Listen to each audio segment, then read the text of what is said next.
বাংলাদেশের রাজনীতিতে সততা, মিতব্যয়িতা আর মানবিকতার এক নতুন ইতিহাস লিখছেন মাননীয় প্রধানমন্ত্রী তারেক রহমান।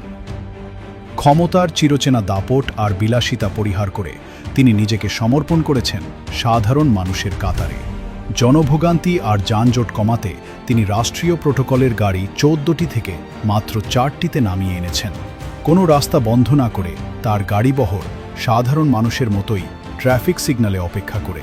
শুধু তাই নয়, সরকারি গাড়ি ও ট্যাক্সের টাকা পরিহার করে তিনি নিজের ব্যক্তিগত গাড়ি, নিজস্ব চালক আর নিজের কেনা জ্বালানি ব্যবহার করছেন। মন্ত্রীদের যাতায়াতের যানজট এড়াতে মন্ত্রিসভার বৈঠকও তিনি সরিয়ে নিয়েছেন সচিবালয়ে। দায়িত্বের প্রতি গভীর নিষ্ঠা থেকে সরকারি ছুটির দিনেও তিনি নিয়মিত দাপ্তরিক কাজ পরিচালনা করেন এবং সবার আগে কার্যালয়ে উপস্থিত হয়ে সময়ানুবর্তিতার অনন্য নজির গড়েছেন।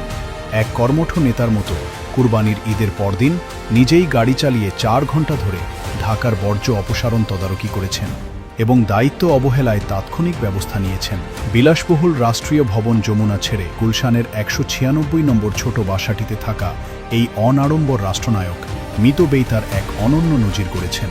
একই সঙ্গে প্রধানমন্ত্রীর কার্যালয়ের আপ্যায়ন ব্যয় উল্লেখযোগ্যভাবে কমিয়ে দুপুরের খাবার ও নাস্তার জন্য জনপ্রতি মাত্র 150 টাকা বাজেট নির্ধারণ করা হয়েছে।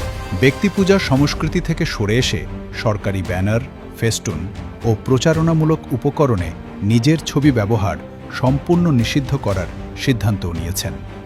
আর নিজের মায়ের প্রতি হওয়া বছরের পর বছর অবিচারের জবাবে কোনো প্রতিশোধ নয়, বরং দেশকে এগিয়ে নিতে ডাক দিয়েছেন ইস্পাত কঠিন জাতীয় ঐক্যের।